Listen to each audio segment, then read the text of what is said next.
Hello दोस्तों, welcome back to my YouTube channel. आइए शुरू करते हैं हमारी नेक्स्ट लेवल कंटेंट की प्रो वीडियो। इस वीडियो के अंदर आप कुछ ऐसे क्वेश्चंस देखोगे जो कि आज तक आपने नहीं पढ़े होंगे और ये सारे के सारे क्वेश्चंस आपके लेटेस्ट 2023 और 24 के पेपर्स के क्वेश्चंस हैं।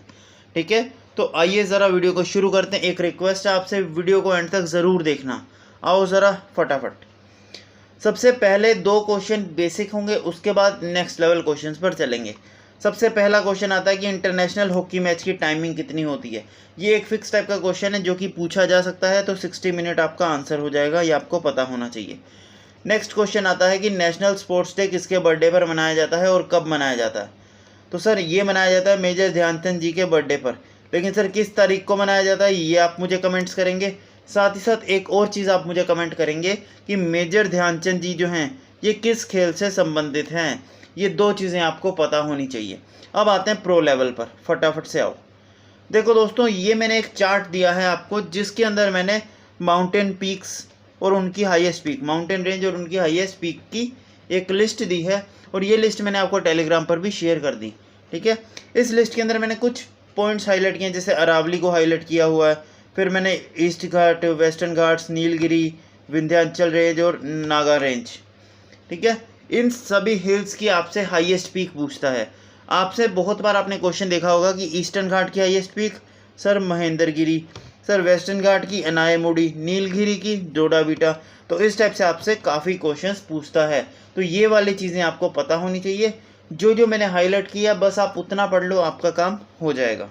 ओके, तो ये आपके लिए बेहद इंपॉर्टेंट है, इसको ज़रूर पढ़ के जाना। ओके, अब आते हैं दूसरे टाइप पर। ये दूसरा चार्ट है, ये भी मैंने आपको टेलीग्राम पर शेयर कर दिया है। अब इस चार्ट की खास बात क्या है सर, आप एक काम करना, आप लोग ना CGL 2024 का पेपर उठाना। उसके अंदर आपको एक क्वेश्चन मिलेगा कि चाइना की बोली गई भाषा कौन सी है। सर मैंडरिन, ये चाइना की बोली गई भाषा है, यानी कि चाइना की बोली भाषा है, चाइना की भाषा है एक तरीके से। ठीक है, ये क्वेश्चन आपका CGL में पूछा गया है और ऐसे क्वेश्चंस आपको MTS में भी देखने को मिलेंगे। तो आपके लिए इंपॉर्टेंट क्या बनता है, ध्यान से सुनो। अफगानिस्तान की भाषा कौन सी होती है, अफगानिस्तान का नेशनल गेम कौन सा, बुज़काशी। ये भी आपको याद रखना होगा, कौन सा, बुज़काशी। ये अफगानिस्तान का नेशनल गेम है, ये भी आपको पता होना चाहिए। इसके अलावा आपको म्यांमार की भाषा पता होनी चाहिए और मालदीव्स की। सर म्यांमार की भाषा है हमारे पास बुर्मीज़, ये आपसे MTS में पहले भी पूछ चुका है। और मालदीव्स की लैंग्वेज कौन सी है सर, ये आ जाएगी हमारे पास द्विवेंदी। ठीक है, ये तीन चीज़ें आपको पता होनी चाहिए। क्या, अफगानिस्तान की भाषा, चाइना की भाषा, म्यांमार की भाषा और मालदीव्स की भाषा, इनकी बोली आपको पता होनी चाहिए। ठीक है, अब इसी के साथ अगर मैं बात करता हूँ इंडिया की बोली की, तो मुझे ज़रा कुछ चीज़ें बता दो कि इंडिया की जो नेशनल लैंग्वेज है वो कौन सी है। सर हिंदी है, बिल्कुल ठीक बात, सबको पता है। सर किस आर्टिकल के तहत ये हमारी नेशनल भाषा बनी। सर आर्टिकल नंबर 343 के तहत इसे हमने नेशनल भाषा का दर्जा दिया। लेकिन सर किस ईयर ये नेशनल भाषा बनी, इसका ईयर क्या है ये आप मुझे कमेंट में बताइए ज़रा। नहीं तो अभी हम जस्ट अभी आगे अगला क्वेश्चन देखेंगे, उसमें मैं आपको कवर करवा दूंगा। ठीक है, एक चीज़ आपको और पता होनी चाहिए हिंदी भाषा के बारे में कि जो हिंदी भाषा हमारी राष्ट्रभाषा है सर उसकी स्क्रिप्ट कौन सी है। तो स्क्रिप्ट याद रखिएगा, देवनागरी स्क्रिप्ट। क्या, देवनागरी, देवनागरी स्क्रिप्ट ये हमारी हिंदी भाषा की स्क्रिप्ट है। बोलो बात क्लियर हुई। क्या हिंदी हमारी नेशनल लैंग्वेज है। सर कौन से आर्टिकल के तहत, सर 343 आर्टिकल के तहत। सर कौन से स्क्रिप्ट में, देवनागरी स्क्रिप्ट में। और ईयर कौन सा, ये आगे हम क्वेश्चन करेंगे तो मैं आपको कवर करवा दूंगा। ओके, चलिए आइए नेक्स्ट आते हैं फटाफट। देखो दोस्तों, गुजरात का एक बहुत ही फेमस फेस्टिवल है और यहाँ से आपके जो क्वेश्चन शुरू होंगे ना नेक्स्ट लेवल होंगे। तो आइए शुरू करते हैं। गुजरात का एक फेस्टिवल है जिसका नाम है मकर संक्रांति। सर ये फेस्टिवल किस ओकेजन पर आता है, मतलब किस समय पर इस फेस्टिवल को मनाया जाता है। तो ये फेस्टिवल मनाया जाता है उत्तरायण के समय पर, उत्तरायण के समय पर, याद रखिएगा। नेक्स्ट आते हैं बलि यात्रा। बलि यात्रा कौन सी स्टेट में मनाई जाती है। तो आंसर क्या है, ओडिशा आपका आंसर आ जाएगा। देखो दोस्तों, ओडिशा की अगर मैं बात करूं तो अभी हाल ही में वहां पर क्या हुई, जगन्नाथ यात्रा हुई।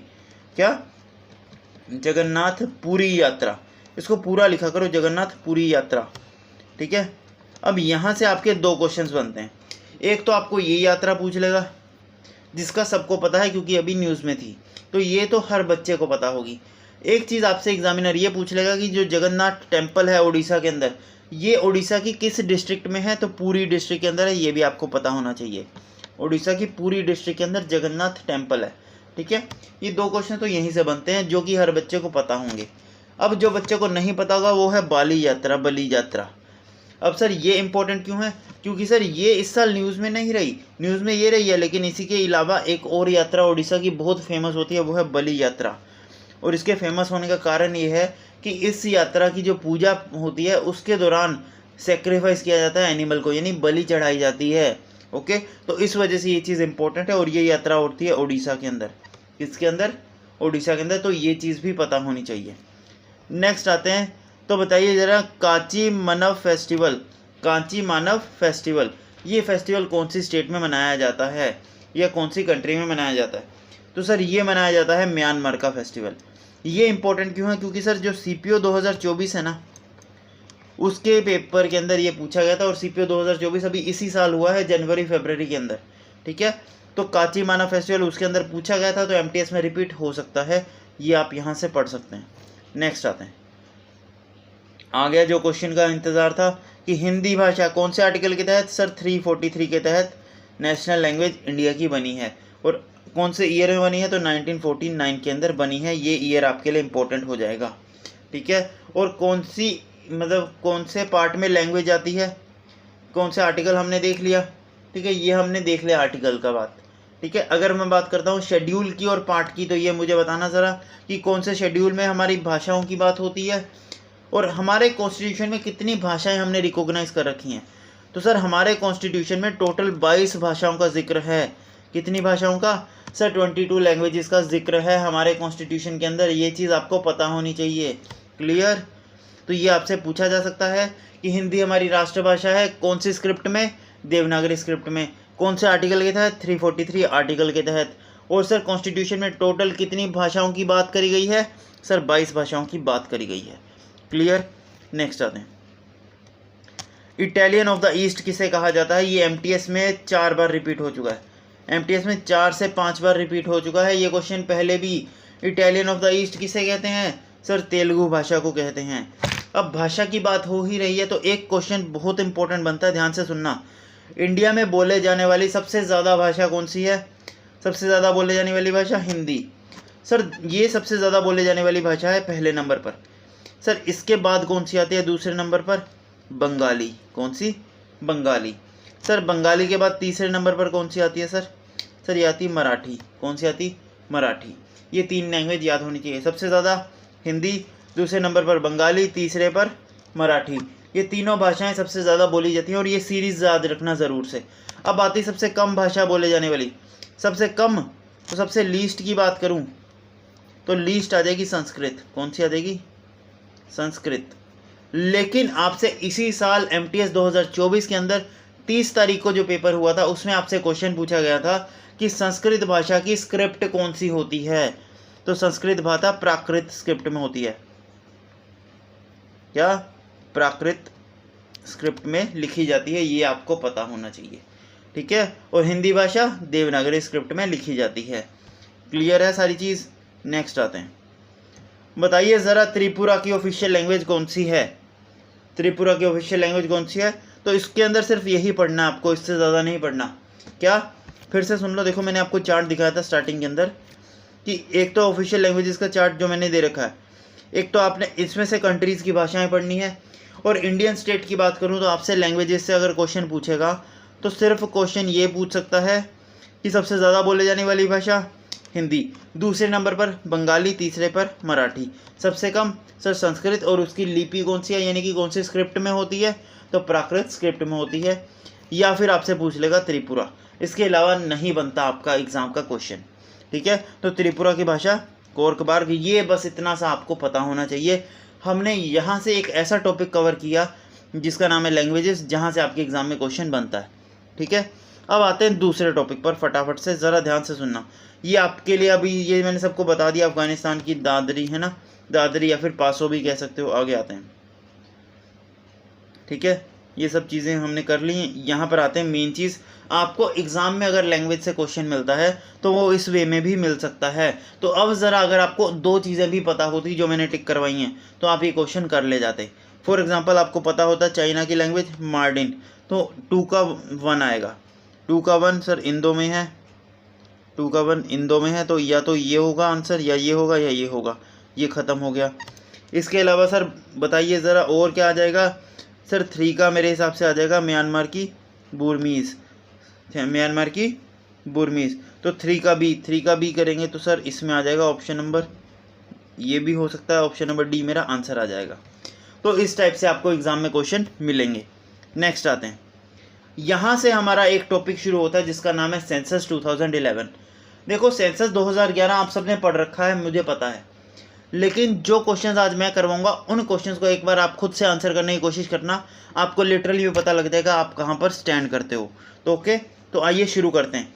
सबसे पहला क्वेश्चन आपसे आता है, मैं आंसर छुपा देता हूँ थोड़ा सा जूम करके ताकि आपको क्लियरिफाई ना हो। ओके, बताइए ज़रा 2011 सेंसस के हिसाब से कौन सी स्टेट में सबसे ज़्यादा नंबर ऑफ माइग्रेंट्स हैं। सबसे ज़्यादा माइग्रेंट कौन सी स्टेट के पीपल्स ने किया है। सर उत्तर प्रदेश और बिहार के लोगों ने करा है सबसे ज़्यादा माइग्रेशन, यानी कि अपना शहर छोड़ के दूसरे शहर में गए हैं काम ढूंढने के लिए, ये होता है माइग्रेशन। ओके, अच्छा अब मुझे एक चीज़ और बताओ कि सबसे ज़्यादा पॉपुलेशन किस में है और सबसे ज़्यादा पॉपुलेशन डेंसिटी कौन सी स्टेट में है। अगर बात करता हूँ सबसे ज़्यादा पॉपुलेशन तो ये आ जाएगी उत्तर प्रदेश। ध्यान से सुनना मेरी बात, सबसे ज़्यादा पॉपुलेशन उत्तर प्रदेश। सबसे ज़्यादा पॉपुलेशन डेंसिटी यानी कि पर स्क्वायर किलोमीटर के अंदर कितने ज़्यादा लोग रहते हैं उसको बोलते हैं पॉपुलेशन डेंसिटी, उसमें आ जाएगा आपका आंसर बिहार। यहाँ पर बच्चे होते हैं कंफ्यूज, तो इसको भी ज़रूर से याद रखना। पॉपुलेशन पूछेगा तो उत्तर प्रदेश, सबसे ज़्यादा पॉपुलेशन डेंसिटी पूछेगा बिहार आंसर आएगा। ऑप्शन में दोनों ही आपको मिलेंगे, कंफ्यूज होता है बच्चा। ओके, नेक्स्ट आते हैं, जूम कर देते हैं फटाफट। बताओ ज़रा इसका आंसर, आप सबने सेंसस पढ़ रखा, बताइए ज़रा कि 2011 सेंसस के हिसाब से सबसे ज़्यादा कौन सी स्टेट के अंदर लार्जेस्ट गैप है, जेंडर गैप। सबसे ज़्यादा जेंडर गैप मेल और फीमेल के बीच में कौन सी स्टेट में है, बताइए ज़रा 2011 सेंसस के हिसाब से। बताओ क्या आंसर आ जाएगा। सर आंसर आ जाएगा आपका राजस्थान। क्या आ जाएगा, राजस्थान। ध्यान रखिएगा, अगर मैं बात करता हूँ जेंडर गैप की, क्या जैसे इसमें बात कर रखी है, क्या largest gap between male and female literacy rate के अंदर, क्या लिटरेसी के मामले में सबसे ज़्यादा गैप अगर बात करूँगा तो राजस्थान में आएगा। लेकिन अगर मैं यहाँ से लिटरेसी वर्ड हटा दूँ, यानी कि अगर आपसे सिर्फ ये पूछूँ कि जेंडर गैप, क्या सिर्फ अगर पूछूँ जेंडर गैप सबसे ज़्यादा कौन सी स्टेट में था 2011 के हिसाब से, तब आपका आंसर आ जाएगा हरियाणा। तब आंसर क्या आ जाएगा, हरियाणा। क्लियर है बात। क्या अगर मेल और फीमेल की लिटरेसी रेट के बीच में सबसे ज़्यादा गैप राजस्थान के अंदर, मतलब राजस्थान के अंदर मान लो 100 पुरुषों में से 90 पुरुष पढ़े लिखे हैं, लेकिन 100 फीमेल्स में से सिर्फ 10 ही फीमेल पढ़ी लिखी हैं, तो कितना ज़्यादा डिफरेंस है लिटरेसी के अंदर। तो जब पढ़े लिखे की बात आएगी तो राजस्थान आएगा आंसर। लेकिन जब बात आएगी कि जेंडर की, कि भाई पुरुष तो 100 हैं लेकिन फीमेल से 20 ही हैं, तो जेंडर गैप कितना ज़्यादा हो गया। तो इसके लिए जेंडर गैप सबसे ज़्यादा किसमें है, हरियाणा के अंदर है, ये आपको पता होना चाहिए। ये 2 क्वेश्चन क्लियर हुए। चलें आगे, नेक्स्ट आते हैं। बताइए ज़रा इसका आंसर, ये आपसे लेटेस्ट पूछा गया था 2024 के अंदर एमटीएस में आएगा। बताओ ज़रा कि सेंसस 2011 के हिसाब से कितनी डिस्ट्रिक्ट थी इंडिया के अंदर, बताइए ज़रा। ये क्वेश्चन आपका सीपीओ 2024 का क्वेश्चन है जो कि एमटीएस में रिपीट होगा। तो कितनी डिस्ट्रिक्ट है इंडिया के अंदर, सर 640 डिस्ट्रिक्ट है इंडिया के अंदर, याद रखिएगा। अब डिस्ट्रिक्ट की बात हो ही रही है तो सबसे ज़्यादा लिटरेसी रेट वाली डिस्ट्रिक्ट, सबसे लीस्ट लिटरेसी रेट वाली, सबसे कम, यानी कि जहाँ पर 0 लिटरेसी रेट है एक तरीके से ऐसे कह लो, तो सबसे ज़्यादा लिटरेसी रेट वाली और सबसे कम लिटरेसी रेट वाली डिस्ट्रिक्ट कौन सी है, बताओ। आगे पढ़ें, चलो आगे क्वेश्चन में मैं ये चीज़ क्लियर करवा दूंगा, कोई दिक्कत नहीं। शिरचिप और वो है आपकी एक और है ना, वो नाम बता दूंगा आगे। चलिए आइए, आ गया वही बात। 2011 सेंसस के हिसाब से ऑल ओवर इंडिया के अंदर पॉपुलेशन डेंसिटी कितनी है, यानी कि ऑल ओवर इंडिया के अंदर पॉपुलेशन डेंसिटी कितनी है, बताइए ज़रा 2011 के हिसाब से। तो सर पॉपुलेशन डेंसिटी सबसे पहले तो मेज़र कैसे करते हैं, पॉपुलेशन डेंसिटी मेज़र करते हैं पर 1000 मेल पर, क्या हर 1000 आदमियों पर कितनी औरतें हैं, इसके हिसाब से मेज़र होती है पॉपुलेशन डेंसिटी। ठीक है, तो याद रखिएगा। तो पॉपुलेशन डेंसिटी उस टाइम पर कितनी थी, पर स्क्वायर किलोमीटर के अंदर, पर स्क्वायर किलोमीटर के अंदर मेज़र होती है पॉपुलेशन डेंसिटी, कितनी थी बताओ सर? 382। क्या? 382। यानी कि आप ये कह सकते हो एक स्क्वायर किलोमीटर के अंदर कितने लोग रहते हैं उस टाइम पर इंडिया में? 382 लोग रहते हैं एक तरीके से। ठीक है, इसे बोलते हैं पॉपुलेशन डेंसिटी। कोई दिक्कत यहाँ पर किसी को भी? चलें आगे, चलिए आ गया वही। आपसे बताइए ज़रा कि सबसे ज़्यादा मेट्रोपॉलिटन सेकंड हाईएस्ट पॉपुलेशन वाली डिस्ट्रिक्ट कौन सी है? सबसे ज़्यादा मेट्रोपॉलिटन वाली सेकंड हाईएस्ट डिस्ट्रिक्ट कौन सी है? सर दिल्ली आ जाएगा आंसर, दिल्ली आ जाएगा। सेकंड नंबर पर दिल्ली है, फर्स्ट पर कौन है ये बताओ? सेकंड पर दिल्ली है तो फर्स्ट पर कौन है? सर फर्स्ट पर आ जाएगी मुंबई। ओके, आओ ज़रा देखो दोस्त, सबसे ज़्यादा मेट्रोपॉलिटन की बात करें, अर्बन नहीं है यहाँ पर, गलत दिखा, यहाँ पर मेट्रोपॉलिटन कर लो। क्या? मेट्रोपॉलिटन कर लो यहाँ पर। सबसे ज़्यादा मेट्रोपॉलिटन वाली स्टेट कौन सी है उस टाइम पर? मुंबई, फिर दिल्ली, फिर कोलकाता, फिर चेन्नई। ये ऑर्डर याद रखना, ठीक है?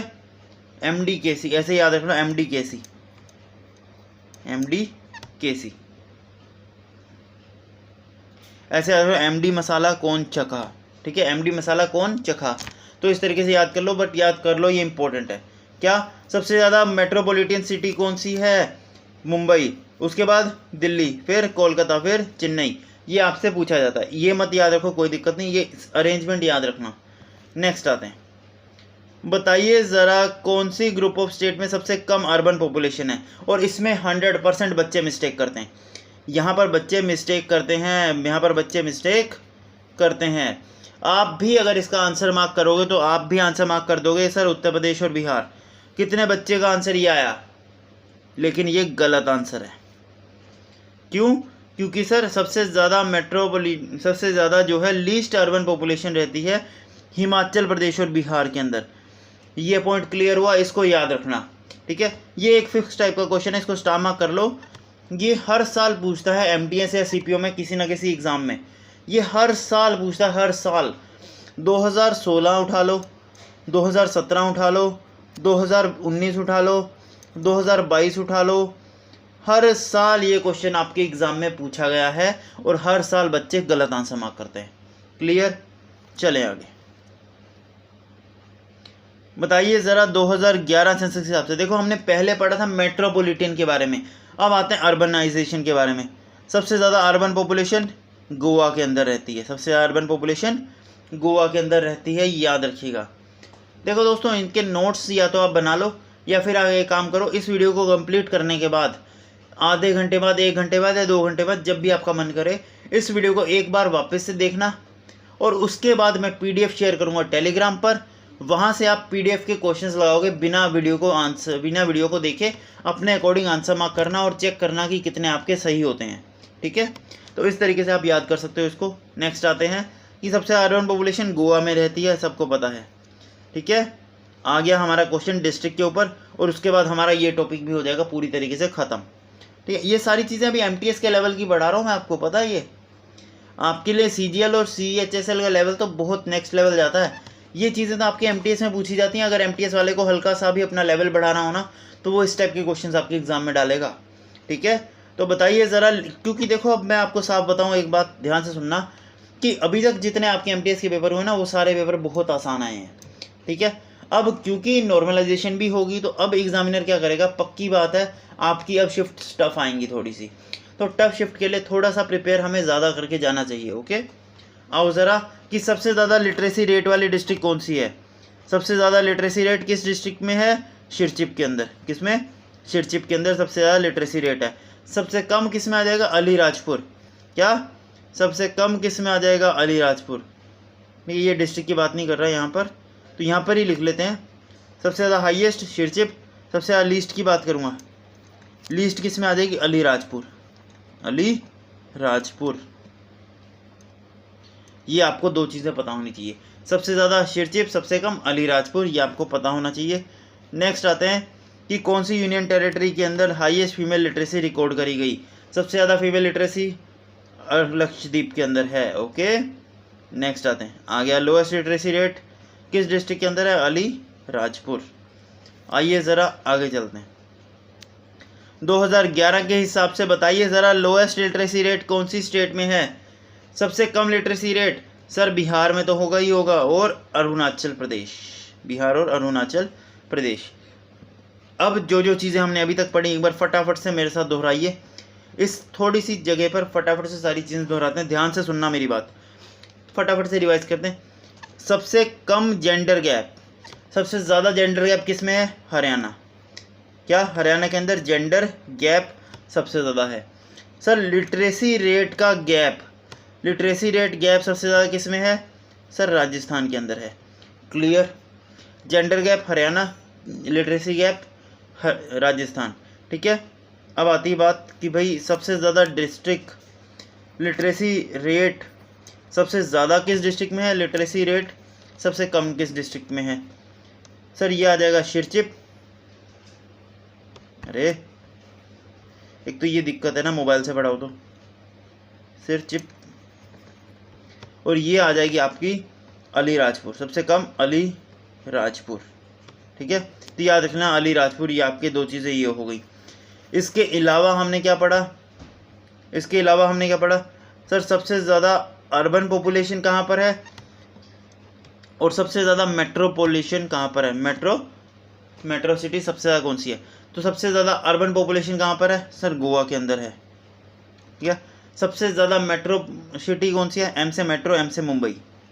ठीक है, एम से मेट्रो, एम से मुंबई, और दूसरे नंबर पर दिल्ली। ठीक है, ये चीज़ें आपको पता होनी चाहिए, ये आपके एग्जाम में डायरेक्टली पूछेगा। अब आते हैं फटाफट से नेक्स्ट टॉपिक पर। इन चीज़ों को आप देख लो, ये भी आपको पता होना चाहिए। वैसे ये पूछा गया क्वेश्चन है आपके एमटीएस का ही, और 2023 का क्वेश्चन है ये, लेकिन ठीक है। तो 2011 के हिसाब से बताइए ज़रा फीमेल लिटरेसी रेट, मतलब सेक्स रेशियो कितना था इंडिया का? सेक्स रेशियो मेज़र कैसे करते हैं कि सर पर 1000 मेल के ऊपर कितने फीमेल्स हैं, एक तरीके से। सर कितना था? सर 934, कितना? 943, सॉरी 943। तो पर 1000 मेल पर 943 फीमेल्स, यानी कि अगर 1000 मेल होंगे तो 943 फीमेल होंगी। ये सेक्स रेशियो उस टाइम पर चल रहा था। ओके, नेक्स्ट आते हैं। चाइल्ड सेक्स रेशियो कितना था बताइए ज़रा? चाइल्ड सेक्स रेशियो कितना था? सर 919। ठीक है, 919। ओके,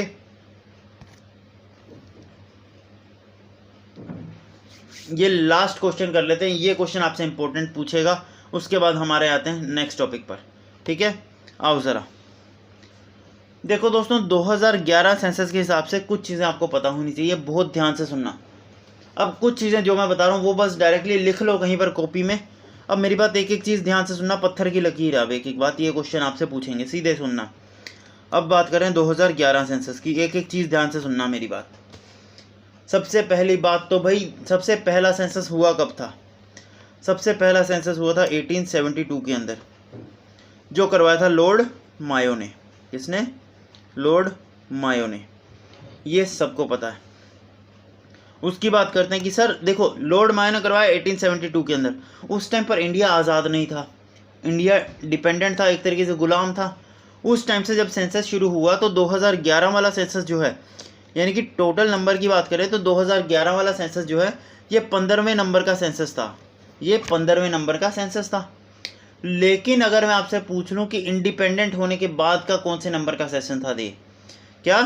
देखो, अगर तो सबसे पहला सेंसस यहाँ हुआ, और अगर बात करें कि इंडिया का ये 2011 वाला सेंसस कौन से नंबर का सेंसस है, तो 15वें नंबर का सेंसस था।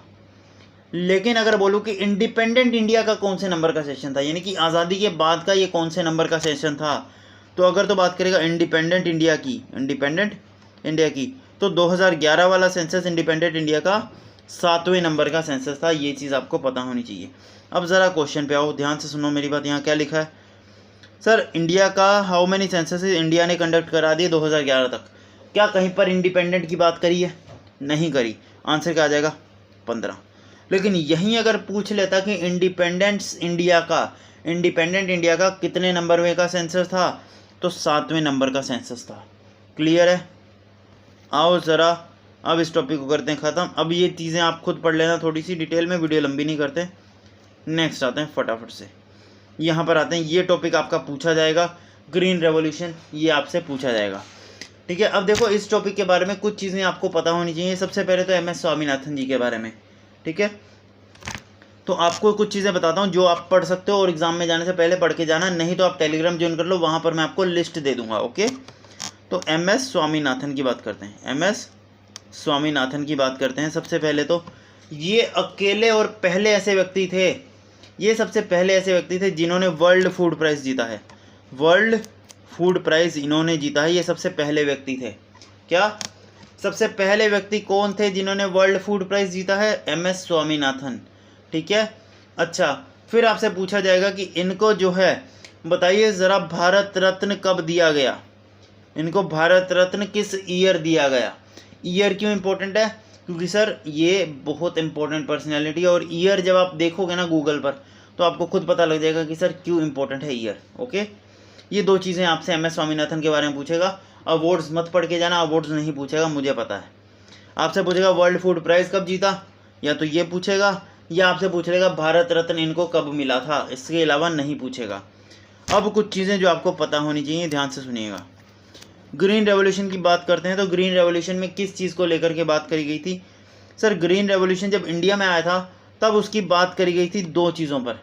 क्या sir? HIV seeds HIV seeds से प्रोडक्शन करने की, ठीक है।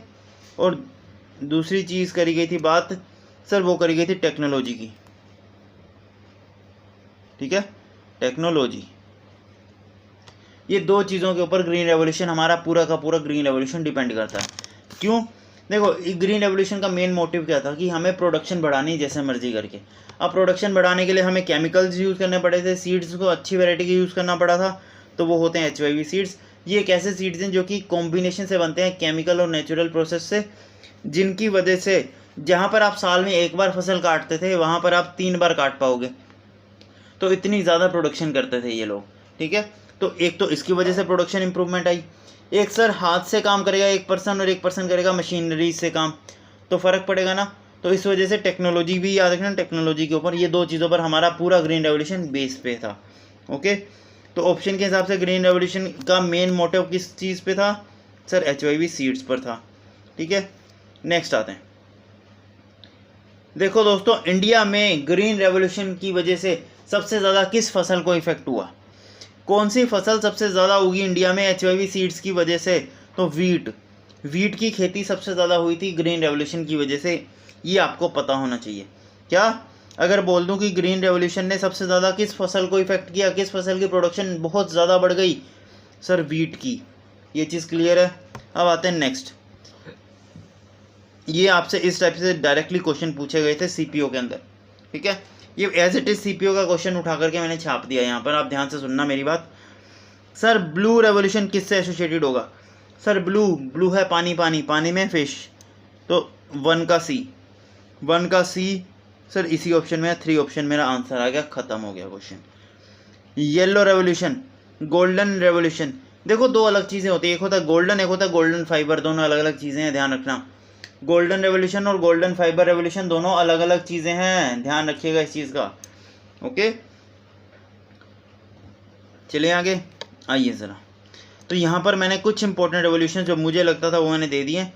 जैसे बात करता हूँ तो गोल्डन रेवोल्यूशन की बात करें तो इनके फादर ने याद करना है ये सबके, ठीक है, ध्यान रखना।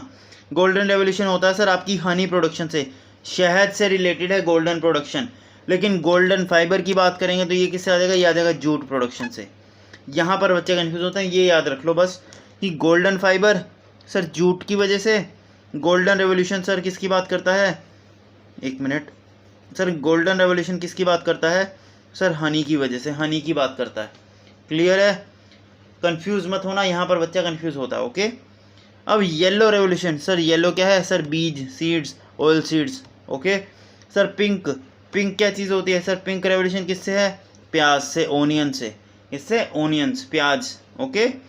रेड रेवोल्यूशन किससे होता है? सर रेड रेवोल्यूशन, लाल कौन होता है? सर लाल दो चीज़ होती है, या तो मांस या फिर टमाटो, तो इन दो चीज़ों की प्रोडक्शन के लिए बात करता है रेड रेवोल्यूशन, ठीक है। और ब्लैक रेवोल्यूशन मोस्ट इंपॉर्टेंट आपके लिए, ये है सर गैसोलीन प्रोडक्शन के लिए, क्रूड ऑयल की प्रोडक्शन के लिए, कच्चे तेल की वजह से, कच्चा तेल, ठीक है, कच्चे तेल को बोला जाता है crude oil. Black revolution crude oil की प्रोडक्शन के लिए इंपॉर्टेंट है, तो ये आपको पता होना चाहिए, आपसे मैच द फॉलोइंग में पूछ लेता है। नेक्स्ट आते हैं, ठीक है। अब हमारा चलेगा जियोग्राफी के टॉपिक पर। ये टॉपिक से आपके एग्जाम में जो वन लाइनर सीधे सीधे क्वेश्चन पूछे जा सकते हैं वो हम इस वीडियो में अब कवर करेंगे। ओके, बताइए ज़रा, इंडिया जो है ये किस कॉन्टिनेंट का पार्ट है? सबसे पहले तो मुझे ये बताओ, इंडिया किस कॉन्टिनेंट का पार्ट है? सर अफ्रीका का पार्ट है। इंडिया किस कॉन्टिनेंट का पार्ट है? अफ्रीका का। और इंडिया के अंदर पेनिनसुला प्लेट्यू भी किसका पार्ट होगा? फिर अफ्रीका का ही होगा। सिंपल सी बात है ना। चलें, ये कुछ चीज़ें आप पढ़ लो। ये वाला चार्ट मैंने आपको दे दिया है, ये आपसे एग्जाम में पूछा गया था। देखो, स्लैश एंड बर्न फार्मिंग जो होती है ये अलग अलग देशों के अंदर, अलग अलग स्टेट के अंदर अलग अलग नाम से जानी जाती है। तो आपसे कुछ जो नाम इंपॉर्टेंट है आपके एग्जाम के लिए वो मैं हाईलाइट कर रहा हूँ, उनको ज़रूर पढ़ लेना। ओके, कंट्रीज़ तो नहीं, इंडिया की बात करेंगे, सिर्फ इंडिया के लिए इंपॉर्टेंट रहेगा। देखो इधर, अगर मैं बात करता हूँ कि भाई मुझे बताओ नॉर्थ ईस्ट रीजन के अंदर इसको किस नाम से जानते हैं? सर नॉर्थ ईस्ट रीजन के अंदर झूमिंग के नाम से जानते हैं, ठीक है। फिर मैं बात करूंगा कि भाई बताइए ज़रा, मध्य प्रदेश के अंदर झूम कल्टीवेशन को किस नाम से जानते हैं? सर बीवार नाम से जानते हैं, ये याद रखिएगा। फिर एक आपसे पूछा जाता है सर वेस्टर्न घाट्स के अंदर, सर कुमरी नाम से जानते हैं। ये 3 नाम आपसे पूछे जाते हैं, तो इनको आपको पढ़ना ज़रूरी है। तो ये चार्ट आप ज़रूर से पढ़ लीजिएगा, इनको आप छोड़ सकते हो, कंट्रीज ना भी पढ़ो चलेगा, बट जो मैंने हाईलाइट कर दिया वो तो पढ़ना है। ओके, नेक्स्ट आते हैं। तो इस टाइप से आपके एग्ज़ाम में क्वेश्चन आता है। ये आपका CHSL का क्वेश्चन है, ये आप देख सकते हैं 2024 लेटेस्ट सवाल। तो बताइए ज़रा किस नाम से कहते हैं? अभी हमने देखा कि सर मध्य प्रदेश के अंदर बेरवा, मध्य प्रदेश के अंदर किस नाम से कहते हैं? सर वन का बी, मध्य प्रदेश के अंदर बेरवा, वन का बी, वन का बी, वन का बी, इन 2 में ऑप्शन आएगा, ठीक है। अब आती है बात, सर बताइए ज़रा ओडिशा को किस नाम से जानते हैं? ओडिशा के अंदर किस नाम से कहते हैं? ओडिशा में ब्रिंगा, ओडिशा में ब्रिंगा। तो 3 का डी, ये ऑप्शन आंसर आ जाएगा, ख़त्म। तो इस टाइप के क्वेश्चंस आपको अब भी मिलेंगे। आपको देखो, मैं आप साफ बात बताऊं, आपको ये क्वेश्चन ज़्यादा नहीं मिलेंगे एग्ज़ाम में, आपको 5 से 10 शिफ्टों में ऐसे क्वेश्चन देखिए या 2 क्वेश्चन मिल जाएंगे।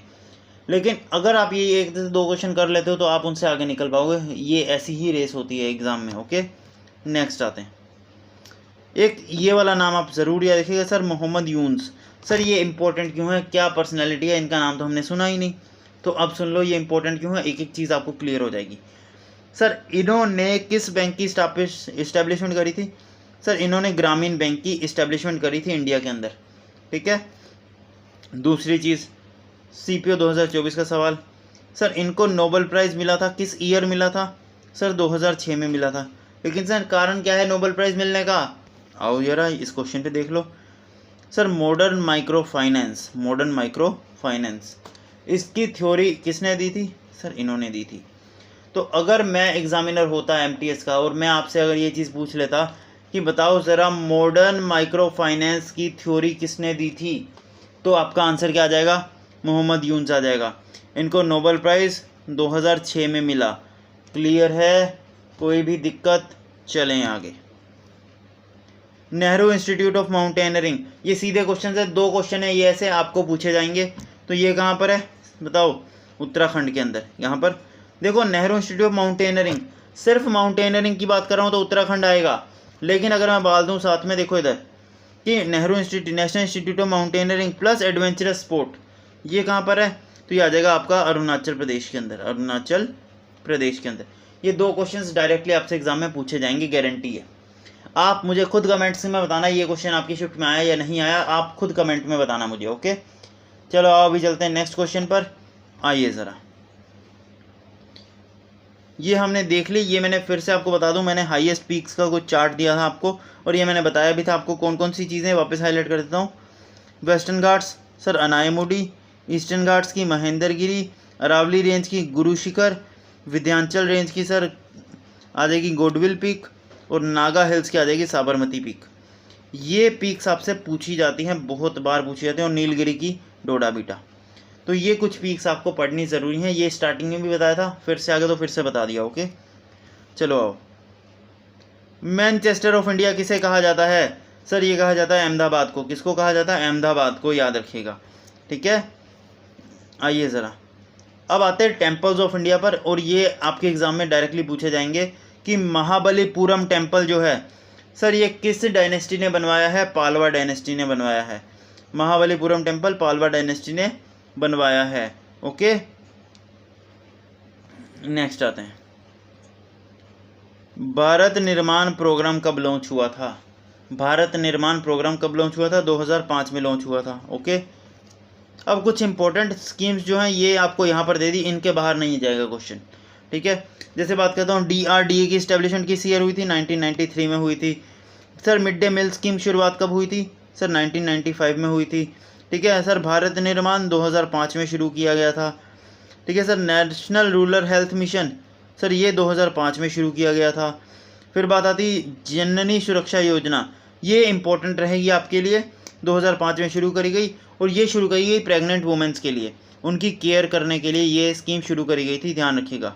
ठीक है, तो ये ऐसी मैंने एक प्रॉपर लिस्ट दी है, ये लिस्ट भी आपको टेलीग्राम पर मिल जाएगी। ओके, आइए ज़रा नेक्स्ट, लुशाई हिल्स कहाँ पर है? ये MTS का सवाल है 2023 के। अब जितने क्वेश्चन आएंगे MTS 2023 के क्वेश्चन होंगे। Okay, Lushai hills sir Mizo के अंदर है, मिज़ो हिल्स के पास है। ठीक है, मिज़ो हिल्स इनको बोलते हैं। नेक्स्ट बताइए ज़रा, eastern most part of India, India का सबसे ईस्टर्न पार्ट कौन सा है? इंडिया का सबसे ईस्टर्न पार्ट कौन सा है? पटकाई बम हिल्स, पटकाई बम हिल्स। ओके, बताइए ज़रा, राष्ट्रकूट डायनेस्टी के कृष्णा वन ने कौन सा टेम्पल बनाया था और कहाँ पर? सर शिव टेम्पल बनवाया था। कहाँ पर? एलोरा के अंदर। कहाँ पर? एलोरा के अंदर। ये शैवानी है, शिव है। ठीक है, ये शिवा टेम्पल है। कृष्णा वन राष्ट्रकूट डायनेस्टी के शिव टेम्पल बनवाया था एलोरा केव्स के अंदर। क्लियर, चलें। कैलाश टेम्पल राष्ट्रकूट डायनेस्टी ने कब कहाँ बनाया था? एलोरा केव के अंदर। तो यहाँ से आपको एक चीज़ पता लग रही है, यहाँ पर देखो तो राष्ट्रकूटा किंग, यहाँ पर देखो तो राष्ट्रकूटा लोकेटेड। तो आपको एक चीज़ पता लग रही है क्या, कि एलोरा केव्स जो है ये डायनेस्टी लिंक करती है राष्ट्रकूटा डायनेस्टी से, राष्ट्रकूटा डायनेस्टी से। तो अगर कल को मैं आपसे एग्जाम में होता और क्वेश्चन आ जाए कि एलोरा केव्स किस डायनेस्टी के बारे में बताती है, तो राष्ट्रकूटा डायनेस्टी के बारे में बताती है, याद रहेगा। चलें, चलिए। मालदीव्स जो है ये कहाँ पर लोकेटेड है? कौन से आइलैंड पर लोकेटेड है इंडिया के? मालदीव्स इंडिया के कौन से आइलैंड पर लोकेटेड है? तो लक्षद्वीप आइलैंड पर लोकेटेड है मालदीव्स, याद रखिएगा। और ये इंपॉर्टेंट क्यों है सर? अभी मालदीव्स को हमने पानी तक के लिए तरसा दिया था इंडिया ने, है ना, तो ये चीज़ आपके लिए इंपॉर्टेंट रहेगी। नेक्स्ट, मोस्ट इम्पॉर्टेंट, आज की वीडियो का मोस्ट इम्पॉर्टेंट चीज़ जो मैं हाईलाइट कर रहा हूँ वो पढ़ लेना, आपका काम हो जाएगा। एटॉमिक थ्योरी किसने दी थी? जॉन डाल्टन ने दी थी। रेडियो एक्टिविटी की थ्योरी किसने दी थी? सर हेनरी ने दी थी। पीरियोडिक टेबल सर इन्होंने दी थी। इसके अलावा sir sodium most reactive metal इसने दिया था। ठीक है, और बेंजीन सर माइकल फेराडे। ये कुछ चीज़ें आपको पता होनी चाहिए, डायरेक्टली एग्जाम में पूछी जाती हैं। नेक्स्ट आएंगे दिनेश के त्रिपाठी, इंपॉर्टेंट क्यों है सर? क्योंकि सर ये वाइस चीफ बने हैं नेवल स्टाफ के, कोई दिक्कत नहीं है। नेक्स्ट आएंगे एशियाटिक लोयंस के लिए कौन सा फॉरेस्ट इंपॉर्टेंट है? गिर फॉरेस्ट इंपॉर्टेंट है, याद रखिएगा। ठीक है, इसी के अलावा मुझे बताओ ज़रा Kuno national park, Kuno national park जो कि अभी हाईलाइट हुआ था 2021-22 के अंदर, कोविड के बाद, जब यहाँ पर चीते लाए गए थे, याद है, साउथ अफ्रीका से, तो कूनो नेशनल पार्क में लाए गए थे। बताओ ज़रा ये कहाँ पर है? तो कूनो नेशनल पार्क कहाँ पर है सर? मध्य प्रदेश के अंदर। कहाँ पर? मध्य प्रदेश के अंदर, याद रखिएगा। फिर आते हैं बृहदेश्वरा टेम्पल, सर ये टेम्पल कहाँ पर है? तंजौर के अंदर है। सर किसने बनवाया? सर राजा राजा वन ने, राजा राजा चोला, इन्हीं को राजा राजा वन भी बोला जाता है, राजा राजा वन भी बोला जाता है, याद रखिएगा। ठीक है, आइए ज़रा नेक्स्ट, 2023-24 के यूनियन बजट के अंदर बताइए ज़रा, केमिकल फर्टिलाइज़र को कम करने के लिए कौन सी स्कीम चलाई गई? बताओ। तो ये आ जाएगी PM प्रणाम योजना, PM प्रणाम योजना। ठीक है, अब ये प्रणाम की फुल फॉर्म बताओ ज़रा, बताओ ज़रा कमेंट बॉक्स के अंदर कि प्रणाम की फुल फॉर्म क्या आएगी? PM प्रणाम योजना जिसका जिक्र बजट में हुआ है, बताइए ज़रा उसकी फुल फॉर्म क्या है? क्या हुआ, नहीं पता? आओ ज़रा देख लेते हैं फटाफट। देखो इधर, सर PM प्रणाम योजना की फुल फॉर्म मिली, ये लिखी हुई है फुल फॉर्म। किस मिनिस्ट्री के अंदर आती है? सर इस मिनिस्ट्री के अंदर आती है। सर कब लॉन्च करी गई, नेशनल डिवाइस पॉलिसी के अंदर लॉन्च करी गई, ठीक है। और इसका एम क्या है, यहाँ पर ये दो आपके एम्स लिखे हुए हैं, तो ये आप पढ़ सकते हो आराम से डिटेल में, टेलीग्राम पर PDF आपको दे दूंगा। नेक्स्ट आएंगे, वीडियो लंबी नहीं करनी ज़्यादा। देखो दोस्तों 4 पोर्ट्स थे और यही चारों पोर्ट्स आपसे पूछे जाते हैं, तो क्वेश्चन के रूप में मैंने आपको पूछ लिया, ठीक है। तो ये बस आप पढ़ लेना कि प्रदीप पोर्ट कहाँ पर है, बताइए ज़रा, प्रदीप पोर्ट कहाँ पर आ जाएगा, ओडिशा के अंदर प्रदीप पोर्ट है, ठीक है। मुगरो पोर्ट कहाँ पर है सर, मुगरो पोर्ट गोवा के अंदर आ जाएगा, ये कहाँ पर है, गोवा, ठीक है। तो यहाँ पर आंसर लिखा हुआ है, आप यहाँ से एक बार इन चारों पोर्ट्स के नाम और कहाँ पर है ये आप पढ़ लीजिएगा, ओके। नेक्स्ट आएंगे, बताइए ज़रा, मार्टाइम ट्रांसपोर्ट जो होती है इंडिया के अंदर टोटल कितने पोर्ट हैं जो कि ट्रांसपोर्ट में काम आते हैं, 13, कितने, 13 पोर्ट हैं। सबसे ज़्यादा बिजीएस्ट पोर्ट कौन सा है, कोलकाता पोर्ट, क्या, कोलकाता पोर्ट। कोलकाता के अंदर कौन सा पोर्ट, कोची पोर्ट, ओके। चलिए, कैलाश टेम्पल जो एलोरा से है, एलोरा अभी बताया था, एलोरा कौन सी डायनेस्टी, देखो ऐसे पूछा जाता है कि नहीं पूछा जाता, पूछा जाता है। अभी बताया था कि एलोरा के कौन सी डायनेस्टी से लिंक करती है, राष्ट्रकूटा डायनेस्टी, खत्म। आपने एलोरा देखा, आंसर आ गया राष्ट्रकूटा डायनेस्टी, और कुछ नहीं देखना। ये होता है फ़ायदा डीप में पढ़ने का। Next, Narora nuclear power plant कहाँ पर है, सर ये पावर प्लांट आपका आ जाएगा उत्तर प्रदेश के अंदर, क्लियर है। अब लिस्ट दे दी है मैंने आपको ये पावर प्लांट्स की, ये सारे पावर प्लांट्स आपके लिए इंपॉर्टेंट है, ये सारे पढ़ के जाने ज़रूरी हैं, यहाँ से आपके एग्ज़ाम में क्वेश्चन 100% आएगा, ओके। चलिए अब आते हैं हमारे वीडियो के लास्ट क्वेश्चन पर कि अंडमान निकोबार आइलैंड जो है ये किस की वजह से सेपरेट किया जाता है, सर 10 डिग्री चैनल जो है ये सेपरेट करता है अंडमान आइलैंड को निकोबार आइलैंड से, क्लियर है, कोई भी दिक्कत। अब आइलैंड की बात हो ही रही है तो इंडिया की बात कर लेते हैं, थोड़ी सी इंडिया की बात, ठीक है।